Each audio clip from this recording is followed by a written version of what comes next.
अब जब ये व्यक्ति मान लेता है, हम सब जानते हैं कि एक दिन मरेंगे, परंतु फिर भी हम दुखित होते हैं। अब इसमें से कितने लोग हैं जिनको ये पता नहीं है कि मैं मरने वाला हूं?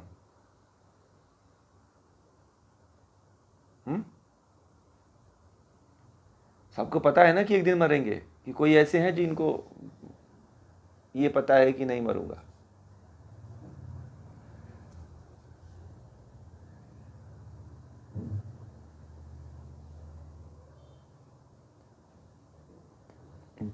हाँ जी।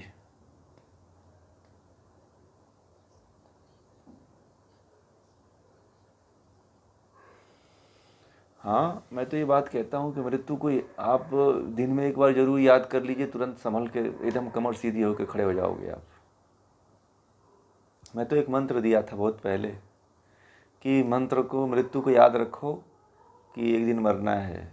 और एक दिन नहीं, जो आज का दिन चल रहा है या रात चल रही है, इसमें कभी भी मर सकते हैं। यदि यह बात यदि अपने जीवन में आप याद रखते हो तो चौकन्ना रहोगे हमेशा। हाँ, हर समय तैयार रहिए आप। हाँ, तैयार रहिए। हाँ, महर्षि रमण को एक बार बड़ा बड़ा कष्ट हुआ। उनको करीब 14-15 साल तक यही कष्ट, डर डर बना रहता था कि अब मृत्यु आएगी और मुझे लेके जाएगी। महर्षि रमण जो है कई साल तक परेशान रहे इस बात को लेकर के कि मैं मर जाऊंगा। ठीक है। और बड़े चिंतित रहते थे, उनके चेहरे पे उदासी बनी रहती थी। 10-15 साल तक तो वो मतलब इसी भय में व्याप्त रहे कि मैं एक दिन मर जाऊंगा। अब एक दिन उन्होंने निश्चय ये कर दिया कि आज मैं चलता हूँ, किसी पहाड़ी की चोटी पर बैठूंगा और आज मैं तो मृत्यु को ही बुला ही लो आती, वो जिंदा रहेगी या तो मैं रहूंगा। अब डेली का मुझे बर्दाश्त नहीं हो रहा है, अब मर ही जाऊं तो ठीक है। महर्षि रमण जो है, अब लोग कहते हैं जहाँ पे उनको ज्ञान प्राप्त हुआ था वहीं पे जा करके पहाड़ी की ऊंची टीला पे, असम का क्षेत्र है, पूर्वी क्षेत्र है, वहाँ पे जा करके महर्षि रमण जो है लेट गए और कहे कि आज तो मृत्यु तू आ जा और मुझे लेके चल। अब डर करके मैंने अपनी ज़िंदगी बहुत झेली, आज तो तू उठा ले चल मुझे। महर्षि रमण को मौत का इंतजार करते करते 3 दिन 4 दिन लग गए और वह समाधि में खो गए। और कहते हैं कि मृत्यु की याद में उनको ज्ञान की प्राप्ति हो गई, बुद्ध हो गए, आत्मा को समझ लिए, परमात्मा को जान लिए। नचिकेता भी मरने के लिए ही गया था और ब्रह्मज्ञानी हो गया। उसी प्रकार महर्षि रमण भी मरने के लिए गए थे कि आज तो मैं मर ही जाऊंगा कुछ भी हो। अबे डेली का मरना मरना डर से अब मैं तंग आ चुका हूं। और महर्षि रमण जाके पहाड़ी की चोटी पे सो गए। बोले कि आज सब उनके आस पड़ोस वाले, घर वाले, आस पास के लोग कहने लगे पागल हो गया है, कई दिनों से जाकर उस पहाड़ी के टीले पे सोया हुआ है, कह रहा है कि मौत आएगी उठा के लेके जाएगी तभी मैं आऊँगा। परंतु 2 दिन देखे, 3 दिन देखे, लोग छोड़ दिए महर्षि रमण को। किसको कौन देखेगा, ये पागल हो गया है। कई दिनों, कई महीने, कई साल बीत गए, तब लोगों ने धीरे धीरे उनके पास पहुंचना शुरू कर दिया। और जब उस समय उसके बाद देखे तो महर्षि रमण जो है, महर्षि रमण पहले वाला महर्षि रमण नहीं रहे। वो तो आत्मज्ञानी हो गए थे, वो तो ब्रह्मज्ञानी हो गए थे। इसलिए जीवन दिन भर जो है, दिन भर में एक बार मृत्यु के बारे में याद तो कर ही लो। आप कहोगे कि कोई मृत्यु को भी याद करता है क्या? ये सिखाते हैं। कुछ लोगों को डर लग रहा होगा, क्यों कि मृत्यु को याद करने के लिए करें, अगर मर गया तो या मर गई तो।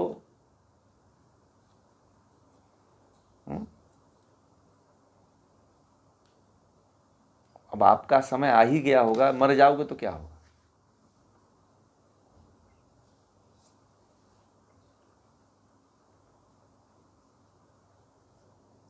बोलिए।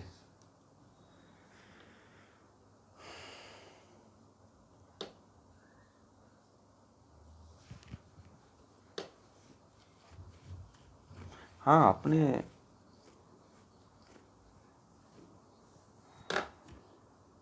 मृत्यु के समय ये बात ये मृत्यु के समय, परंतु उस समय तो जीवन रहता नहीं है ना, कहाँ उतना होश रहता है। उस समय तो ये बात करनी ही नहीं चाहिए, उस समय बात तो ये सुननी ही नहीं चाहिए, उस समय तो याद कर ही नहीं सकते। आज ही याद कर लो। इसीलिए तो कहता हूँ कि हर दिन का, प्रतिदिन मृत्यु को याद कर लो ना, या स्मरण कर लो, तो आप तो फिर कौन जानता है कि जब मृत्यु आएगा तो आप इस लायक रहोगे कि याद करने, स्मृति आपकी रहेगी। स्मृति अटल बिहारी वाजपेयी को जानते हैं ना। अटल बिहारी वाजपेयी जो है लगभग अपने जीवन के अंतिम समय में पूरा कोमा उसमें रहे, कुछ उनको स्मृति नहीं थी, पागल हो गए थे। ठीक है, उनको कोई पहचान में नहीं आता था अटल बिहारी वाजपेयी के। पता है आप लोगों को, जो हमारे प्रधानमंत्री रहे अटल बिहारी वाजपेयी, वो किसी को पहचानते भी नहीं थे, कौन व्यक्ति क्या है, पहचानना भूल गए थे अपने जीवन के अंतिम काल में। तो क्या वो समाधि में जाएंगे?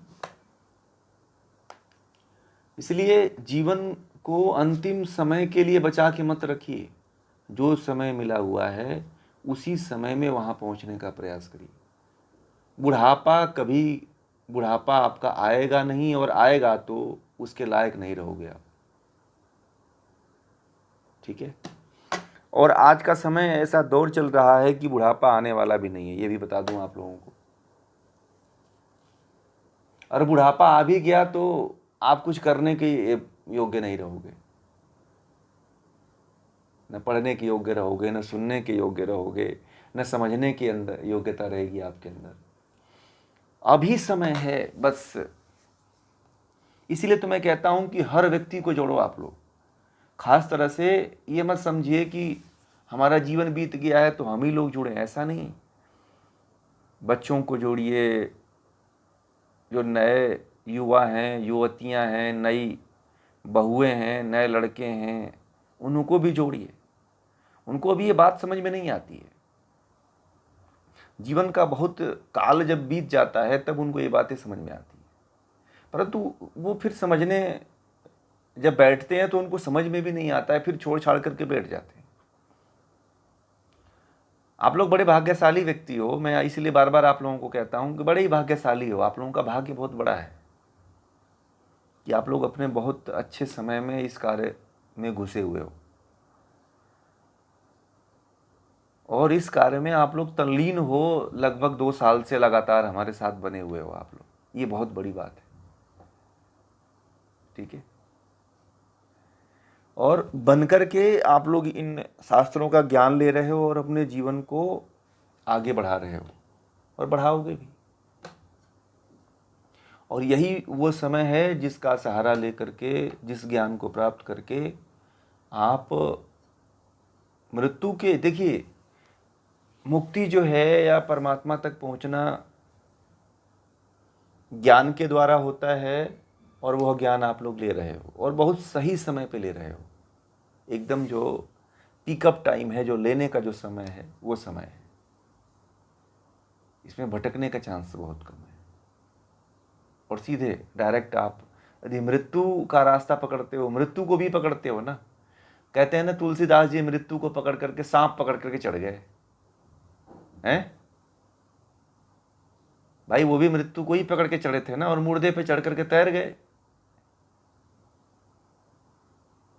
समझिए कि सरयू नदी को मुर्दे की लाश पे चढ़ करके पार कर गए हैं, और सांप को रस्सी समझ करके सांप को पकड़ के घर में कूद गए हैं। तो मृत्यु के लिए तैयार हो जाइए ना, फिर देखिए फिर ज्ञान को प्राप्त हो जाओगे। नचिकेता भी तो यही किया था ना। यमराज से बोला कि अब तो मेरे पिता ने तुम्हें दान दे ही दिया है, तो अब मुझे आप ले ही लो। तो यमराज ने कह दिया कि मैं तुझे 3 वरदान देना चाहता हूं, क्योंकि तू 3 दिन तक मेरे द्वार पे खड़ा रहा, वो भी मृत्यु के लिए। तू पहला व्यक्ति है, आज से पहले कोई व्यक्ति मरने के लिए नहीं आया है मेरे पास। नचिकेता इतिहास का पहला व्यक्ति है जो मरने के लिए पहली बार गया था कोई। आप लोग कभी यमराज के द्वार पे जाते हो?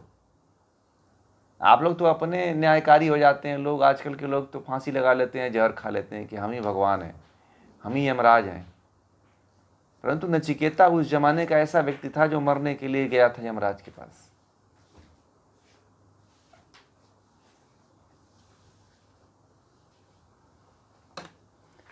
इसीलिए दिन में एक बार लिख लीजिए, कहीं दीवार पे लिख लीजिए कि एक दिन मरना है।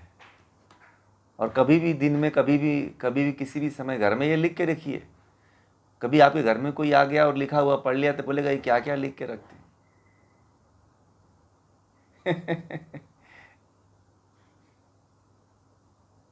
लिखिए, ऐसे शब्दों को लिख करके टांग दीजिए। बोलिए कि अगर कोई देखे तो बोलिए कि आप भी याद करो, तो फिर आपको कहेगा कि ये तो भूत हो गया। इन विचारों को जिंदा रखना है तो दीवालों पर टांग दीजिए। ठीक है, फोटो टांगना है ना, तो ये फोटो टांगिए कि एक दिन मरना है, याद रहे बस।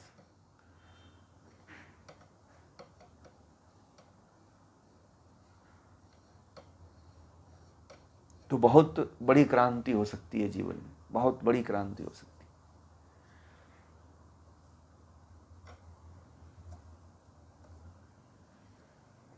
मरने के लिए अगर कोई तैयार हो जाए ना, तो मैं कहता हूं कि सब लोग मुक्ति के रास्ते पे जाते हैं, और मरने वाली जो नाव है ना, उस पर अगर बैठ गया तो तुलसीदास जी की तरह नदी पार कर जाएगा वो। ठीक है, अरे तुलसीदास जी ने तो मुर्दे को ही अपना सवारी बना लिया। बड़े मजे की बात है, उनको दिखाई नहीं कि मुर्दा है। ऐसा तो होगा नहीं कि उनको पता नहीं चला कि मुर्दा आदमी बैठा हुआ है। नाव थोड़ी है, नाव तो काठ की होती है, हैं?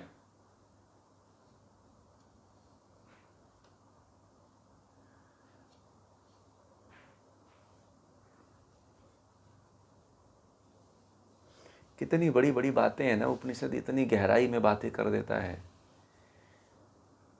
इसलिए एक तो मृत्यु को स्मरण करो, और दूसरा जो है परमात्मा को स्मरण करो। और परमात्मा में ओम को स्मरण, ओम क्रतो स्मरः, ओम का स्मरण करो, प्रणव का जप करो। ओम का जप आपके जीवन में 24 घंटा चलते रहना चाहिए। जीवन में सब कुछ छूट जाए, ओम न छूटे, बस यही जीवन का रहस्य है, जीवन का सार है। ये मंत्र 24 घंटा आपके चित्त में गूंजना चाहिए।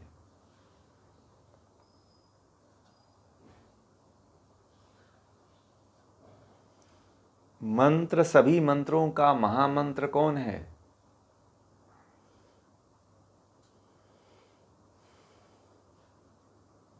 ओम।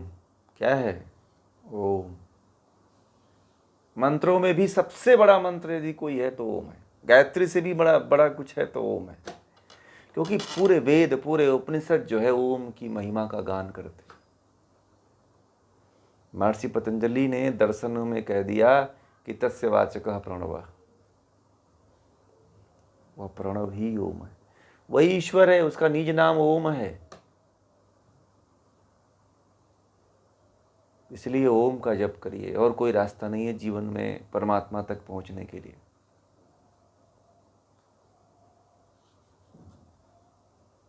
जीवन में जिस चीज का सहारा लोगे वो सहारा छूटने वाला है, ये ध्यान रखिए।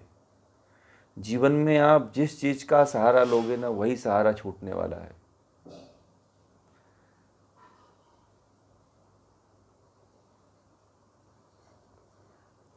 डाली वही टूटती है जिस पे भार ज्यादा हो जाता है।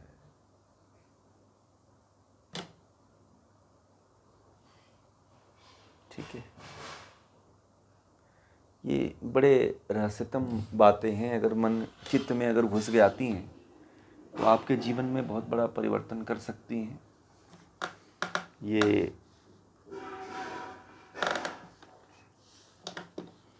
आप देखिए, उपनिषद की हर बातों को ना दीवार पे लिख लीजिए। मैं तो कहता हूँ एक पेज बनाइए, पेज ला करके इस केस से ही लिख लीजिए, और लिख करके टांग दीजिए कि ओम का स्मरण करना है और मरना है।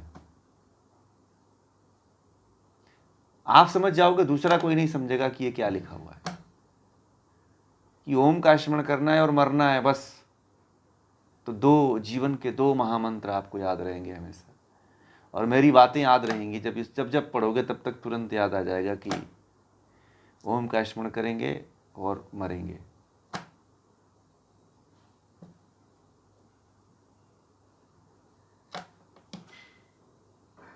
कबीरदास जी कहते थे कि हम ना मरियो संसार, अब ना न सही हो।